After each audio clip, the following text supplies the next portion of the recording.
বিসমিল্লাহির রহমানির রহিম। প্রিয় খামারি ভাইয়েরা, আসসালামু আলাইকুম। আজকে 4-5 দিন হয়ে গেল বৃষ্টি চলতেছে, এখনও কিন্তু আপনার গুড়ি গুড়ি বৃষ্টি পড়তেছে অলরেডি। তো যাই হোক, আবদ্ধভাবে যারা হাঁস পালেন, জানি না কার কি, আমি এটা অনুভব করতে পারলাম যে আবদ্ধভাবে হাঁস পাললে এই দুই একটা সমস্যা আপনার আসবেই। 1 নম্বর সমস্যা হলো, এরা এই যে দেখেন আমার রিটার্নিংয়ের ওয়ালের গুঁড়া একবারে ভেঙে ফেলাইছে। মানে এরা পানি থাকবে, এরা চড়চড়াইবে, মানে ঠুট দিয়ে এরা ঠুকরাইবেই, কিছু পাক আর না ফাঁক এরা এগুলা করবে। এই যে দেখেন প্রচুর আপনার এইটা একটা যন্ত্রণা। আরেকটা হলো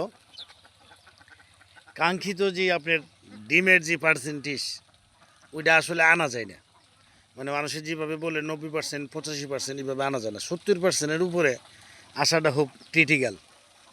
কারণ আবদ্ধভাবে হাঁস পালন করলে আপনার খাবার যতই দেন, এদের যে একটা আপনার এই যে টুকরি করে অভ্যাস, গুঁড়া গুঁড়া খাওয়া, একটু প্রাকৃতিক খাবার খাওয়া, এই জিনিসটা কিন্তু এটার এই আবদ্ধভাবে হাঁস পাললে হয় না।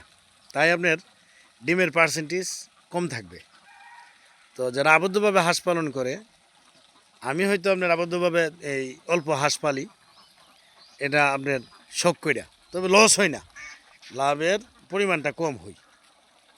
যারা আপনার মাঠে চড়াই হাঁস পালন করতে পারে, এদের জন্য অনেকটা লাভও হয়। এবং এই এই যে মাটি টুকরি করে পাড়ের মাটি ভেঙে লাওয়া, এই সমস্যাটা কিন্তু হয় না।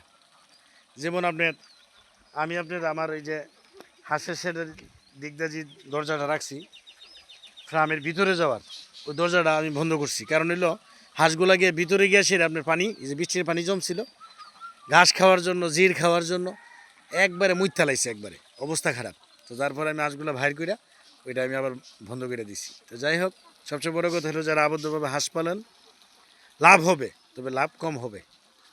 বেশ একটা লাভের আশা করলে আপনারা কিন্তু আবার আবদ্ধভাবে হাঁস পালন করে বেশি একটা লাভবান হতে পারবেন না। তো যাই হোক, এখন বৃষ্টি সারাদিন, গতকালকে কিন্তু আপনার গত পরশু দিন সারাদিনই বৃষ্টি হয়েছে। তো সারাদিন আপনার বৃষ্টিতে হাঁসটা না রাখাই ভালো, আমি আবার উড়ে ফেলাই। তো যেমন এখনও কিন্তু গুড়ি গুড়ি বৃষ্টি পড়তেছে অলরেডি। তো যাই হোক, আপনারা এই আবদ্ধভাবে হাঁস পালন করলে অবশ্যই খাবারের পাশাপাশি একটু আলাদা বাড়তি ভিটামিন দেওয়ার চেষ্টা করবেন, তাহলে ডিমের পার্সেন্টেজ কিছু একটা ভালো আসবে। যাই হোক, সকলেই ভালো থাকবেন। আসসালামু আলাইকুম, আল্লাহ হাফেজ।